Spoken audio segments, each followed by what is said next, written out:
Hi, Monica here, Indie Entertainment News. We are here in Los Angeles, California at the LA Film Festival with the producer and director of Sweet Mickey for President, Praz Michel, and Ben Patterson. So grateful that you guys are here to sit with us and to talk about your project. First of all, we're going to kind of set the scene. Last night we were at the screening, and it was very well received. In fact, you guys won Slam Dance. You won a couple awards there, I believe. Yeah. Yep. So basically, I want to set the scene. In Port-au-Prince, there was an earthquake, and it destroyed nearly 90% of the city.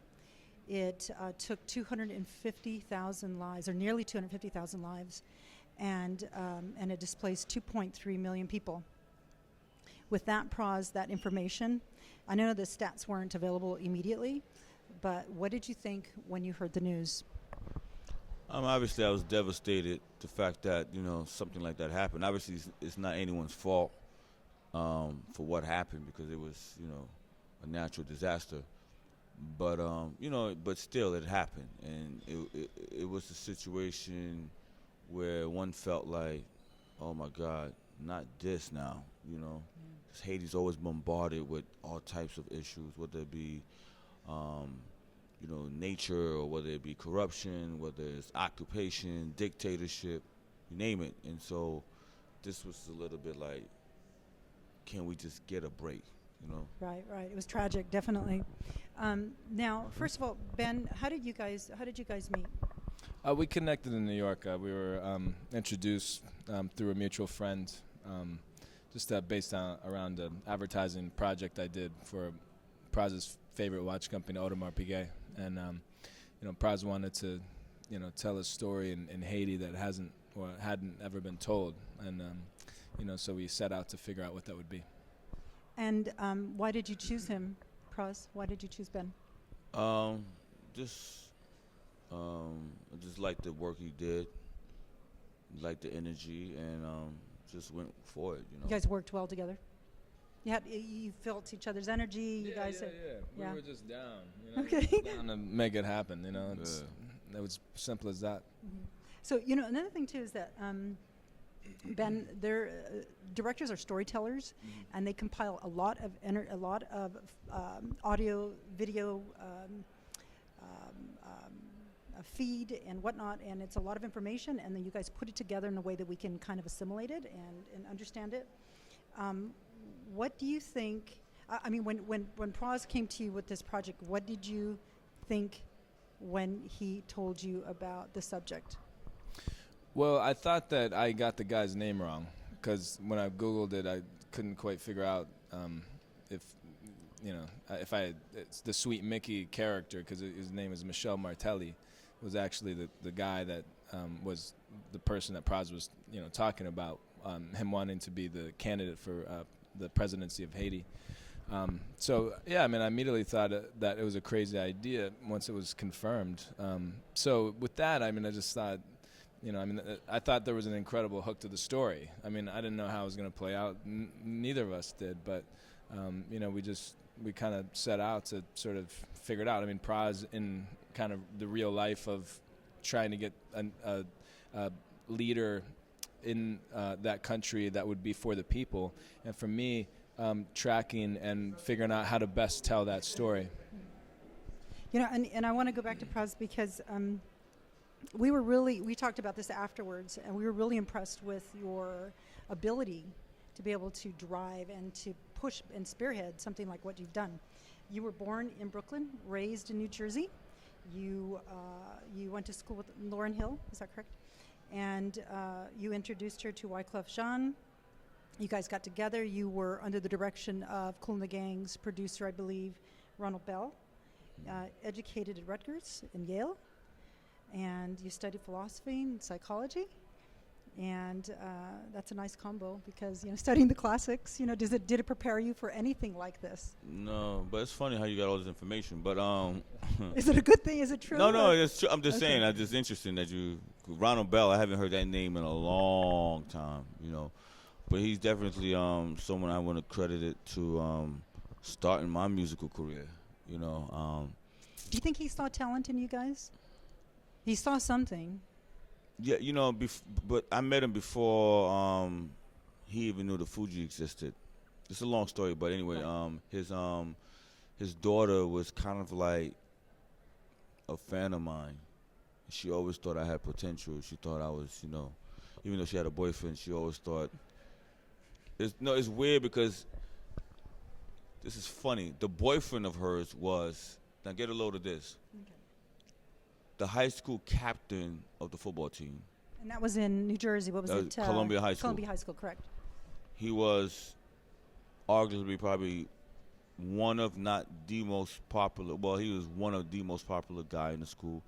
I mean, it was a suburban school, so it was like maybe 5,000 kids, maybe only about 400 blacks. But he was popular amongst all kids because he was the captain of the football team, and he was a rapper. Get a load of that. Did you know this, Ben, at all? No, he didn't know that.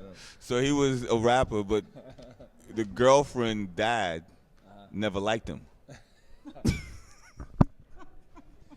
Like this rapper in the set. So she just took a liking to me. We were. She liked you a lot. Yeah, we were obviously. in this. We were in the calculus class together, and she always was like, you know, you're very fascinating. You need to meet my dad, because she knew I was trying to do music or whatever. And anyway, so I met the dad, and the dad just took a liking to me, and boom, started the Fugees, and the rest is history, as we know. But anyway, so, you know, obviously, look, man, you know, I think we as human beings, we collect, you know, our experiences, and we just kind of like apply them to different parts of our lives, right?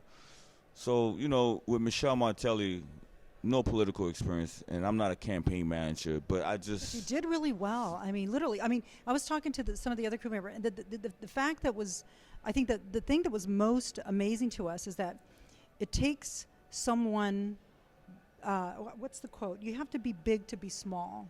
And that's exactly what you did. You stepped aside, you let him shine, and you were the driving force behind it. So, and it takes humility.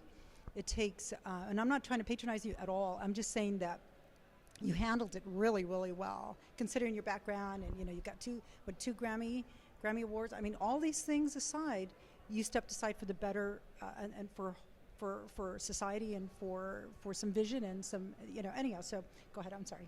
No. Yeah, you know, it just, you know, I would say for this project, because I never really looked at it, and I'm starting to reflect because of what we kind of like on a campaign trail now, right? We're doing the festivals, and then we're going to put out in the theaters, and then we're going to try to go as far as we can with this movie, you know, because the further this movie go, in my opinion, besides the self-accolades that come along with it, really for the country of Haiti, talking about 15 million Haitians, where 65% of the population is 25 and under, all of this is inspiring them. Like, people out there care about our story. Have they seen the story at all? They haven't, but they're seeing the interviews, or they're hearing about the releases, the press, and they haven't actually seen the movie yet. Will you take it there? Definitely. It's just the reason we're not doing it now, because it's an election year. Oh, so everyone is focusing on, like, you know, you already know, it's crazy. So, but the point I'm saying is that when I look at, you know, and because I watched the movie for the 1,000th time. And do you get something every time? Do you get something different? Every time, yes. And especially when you watch it with, I mean, the audience just there. And, you know, it's always great because Los Angeles, L.A. is kind of like a home for me. You know, I've been here for like almost 20 years. So, I mean, I'm bi-coastal, but this is still a home. And we've been all over Nashville, Cleveland, Toronto, New Zealand. But to come back home as our final domestic festival, and to get the crowd, about 400 people, sold out, and the energy. It's the energy. Yeah. Oh my! You cannot pay for that. You can have all the money in the world. You have to experience it, and it's organic, you know. And so, when I sit back and I'm looking at the movie, I say to myself, this is a classic example where all the stars had to be aligned. Excellent. You know, that's a good point. It was just one of those. I mean, when I look at some of the moments, you know, like when Michelle made the comment about the zipper, right? Oh, that was brilliant. That was so funny. But he just like but what's interesting to me is how did he know to capture that? That's, you know, that moment. It's those moments you can't. Right. you can't fabricate It's that. intuitive almost, yeah, yeah. it was just fascinating. Anyway, so yeah, you know, the force, the energy. I don't know. Something just drove me to do it, and I just you know, trust my instinct at that point. And I think it's an important part that you're mentioning, because I think sometimes we cross paths with people and we don't know why, and then after the fact you realize what the journey was about. And I think that's kind of maybe what you guys have been experiencing. Yeah. Mr. Martelly was a fascinating person, and I found it hard to believe that the media gave him such a hard time for his antics and his behavior of the past, because in reality, as performers, that's a performance on the stage. That's not really who you are. I mean, when you're performing on the stage, is that you? Would people think that Praz is from, you know, took calculus in high school? Would they think that, you know, he went to Yale? You know, would they because you're a rapper and they associate different? Well, I mean, to the defense of the media, yeah, he's a performer, but his antics was a little bit, you know. But he changed and he showed a different side. No, I mean, He was listen, married- believe he me, was I married. feel the same way you feel, but still, I mean, But the they guy gave him a hard wore time, the and I guy think it's wore a little diapers on unfair. stage, though. He wore diapers. So, okay. So- No, but the thing is that I think they gave him a hard time, and I think after a while he stood up for himself. No, and I of thought course. that was brilliant. But by the way, this could almost never happen in America. No, you're right. You're Okay, right. I don't That care. would've I don't fly- care if that he would've had the flied most. anywhere. I don't care if he can solve health care. He can solve Social Security, and he also have his cousin who has the cure to cancer. He still would not be elected as president of the United States of You're America. right, because the antics were pretty. The Were antics, interesting. you know, We're right, interesting to say right, the least. right. But you know, but he possessed charisma, confidence. People loved him, and there is something about him that that he drew people in, and somehow they inherently trusted him. I don't know. Even is as that correct? Do you think? you're right, and even as absurd as he was, I mean, even like I said, I'm watching this movie and I'm saying to myself, you remember the moment where he's in the radio station? Yes, in Montreal. Is it Montreal? Yeah, Montreal, Right. and he's arguing with the guy about why the guy Right. should disassociate himself from the actor, and his prolific example of why is comparing him between the death of Christopher Reeve, Yes. and if he was Superman, then he would. I mean, he says it with such conviction. You like, it makes sense. It made a lot of But sense. who would say that, yo? Right. Yeah. But he was brave enough to do it. You know, and I think he was just bold. And And I remember when he first said it. That was the first time he said it, right? I remember we left the studio and he says, "I kind of like what that's some brilliant shit I just said." Yeah. Well, no one questioned it. It was like in the moment, it was like, hell yeah. Yeah. he was right on. No, Yeah, right. You're right. So at what point did you feel that that the media started taking him seriously? Well, Was there a turning I point? mean, the media. I think the media took him seriously in the beginning because think about it. He got on.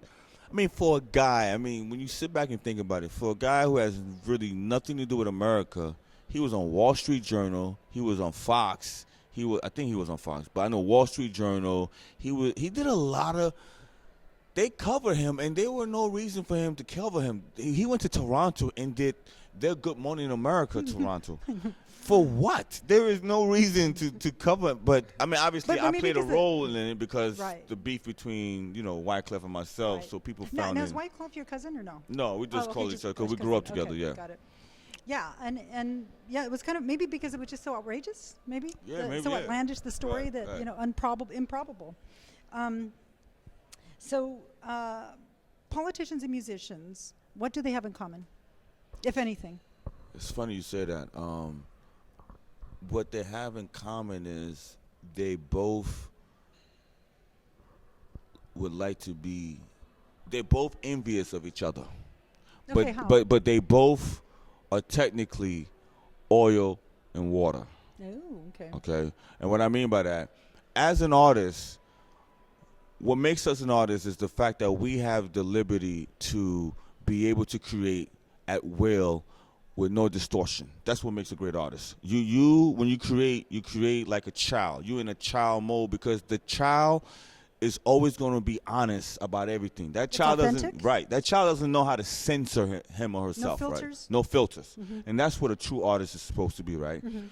Now, a politician is that direct opposite of that. Right. He Complete has closure. He has to No and he has to transparency. tell you or tell the voters what he thinks we want to hear. So now, what's interesting is the reason the politician is interested in the artist because the artist has influence amongst people.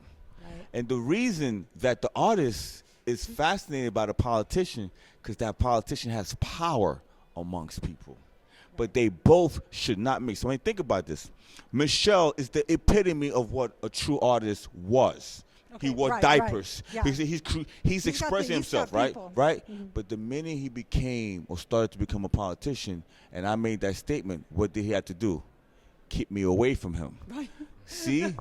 You know, the audience got a kick out of that. But Oh, when yeah. you put that together, whoever was the editor on that, Well, it was pretty obviously funny. him, right. It was pretty funny because the next shot was you in that Right. hotel room. And But you were now, pretty if that funny. was Sweet Mickey, he would have loved it. But Right. because he's becoming a politician, Ah. so part of being that artist, he had to kind of like shut that Yeah, he down. had to right? kind So of that's tone it why an down. artist and a politician could never mix. But but entertainers get they're involved in politics sometimes. Of course. And do you think that there should be more of it or less of it? I mean, I think it's all. Listen, first of all, it depends on the individual, and I think it also depends on what are you really trying to do. I mean, some people are doing it for vanity's sake, or are you really doing it because you want to make Attention? you want to make some kind of a change or affect change. And if you want to affect change, then I'm all for it because I'm one of those people who believe a lot of celebrities feel like they're not role models. Well, you are a role model. Very much Whether so. you want to accept that responsibility or Right. not. Is there a responsibility with status like that? Of course there is. You have in some form of that doesn't mean you have to act upon it, Okay. but you have to understand you are a role model. People look up to you, they follow you. So if you're going to get into the world of politics, then it's got to be to affect some kind of change. Because ultimately, that's what we want, right? We all we want wanna to. change. We We all want- want to be in concert. We all want to live within each other, all races and ethics, and whatever. And so I believe that now, obviously, not all celebrities have that what you take to be a politician or a leader. Some people they just know how to do what they do and go back home, right? Right. And some people can affect change like what I do, or like a George Clooney, Angelina Jolie. passion behind Their what they- passion behind what they believe And you have to in. have passion. Otherwise, you're going to be believed. Right, believed at exactly. all. So a true leader, thinking about a politician, a true leader has to have certain attributes. They include honesty, integrity, intuition, the ability to resist corruption. So here's a quote. And I want to know if this is both of you agree, or if this is true or false. Ultimate power corrupts ultimately. True or false? I would say true. And you? What do you believe? Say that again. Ultimate what? Ultimate power corrupts ultimately. Oh yeah, 100%.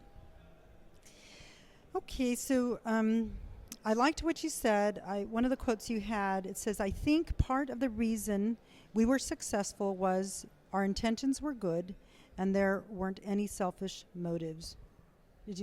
That's true, isn't it? What did you think when you were filming all of this? What were your ideas? Because you didn't know what the finished product was going to be. Ideas as far as everyone's intent. Everything that was going on. I mean, you were kind of like unfolding. History was happening in real time. Yeah, I mean, I don't know. I thought it was interesting. I mean, I thought that that show business and campaigning, right? And when you campaign and run for office, that's very different from actually being a public official.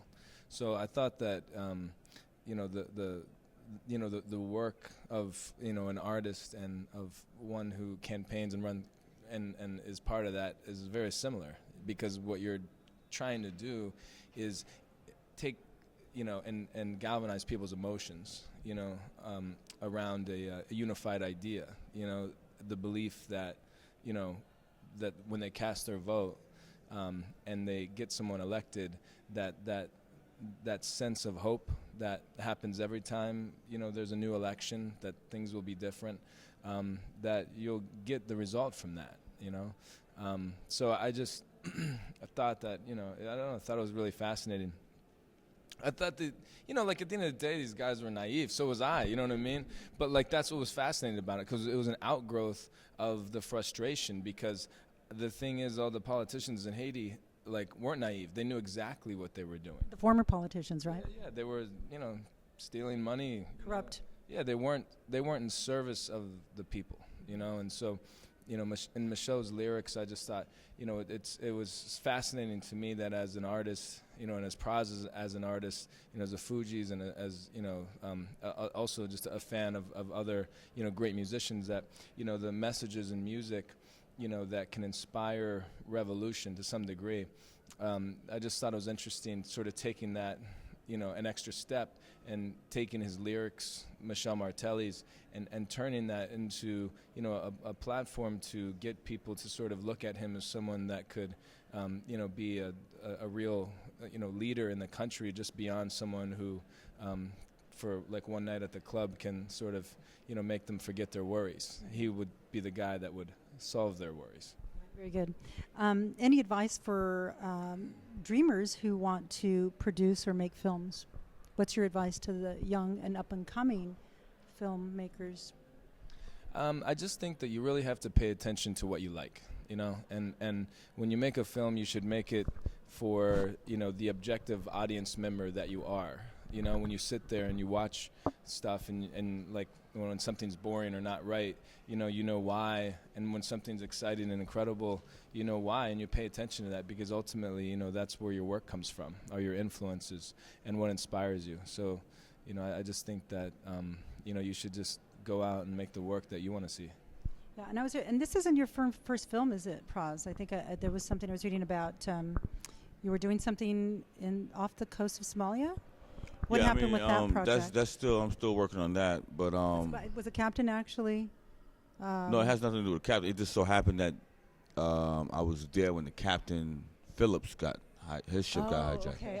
Okay. So people would like to put that together. Yeah, because I was tweeting from the day he got hijacked. Film one day though. Yeah. But no, I mean, I've done other films. Yeah. Yeah. This isn't your first project. In summary, guys, this is a very, very important piece of work. I think you recorded history, and I think more than anything, you gave hope to people. And to me, I think that even through adversity and against all odds, you did it. You did that. You realize that, right? What you did. I mean, in reality, you stepped aside, but this was your work, really. So, one final question to you both, and you can answer it in one word or one sentence. Okay, so here it goes. When you look at the world, what do you see? Or when I look at the world, what do I see? When I look at the world, what do I see? I see, you know, the potential for absolute joy in everybody. Okay, great. Praz? When I see the world, I see that all is possible. Excellent. Good. Very good, you guys. Thank you so much. Thank you. It was wonderful. Thank you for having me. Yes, thank you. Well, good luck this evening. Yeah, thank you. What? You know, so funny. Yo, you ever seen that movie True Lies? Yeah, of course. Do you remember that crazy terrorist? So your man is about to do this big like speech, and he got that camera. Remember the camera guy always carrying the camera? And he started off, he's like, "Hey, stay in the world, we go to this." And the camera was like not recording because his battery died. Right? And he's scared. He says, and you could tell he knows he's about to get killed and he has to tell the guy that the battery died in the camera. And the guy's like, he just gave this incredible speech. Now you got to go do the whole thing over again. That's what it reminded me of that moment.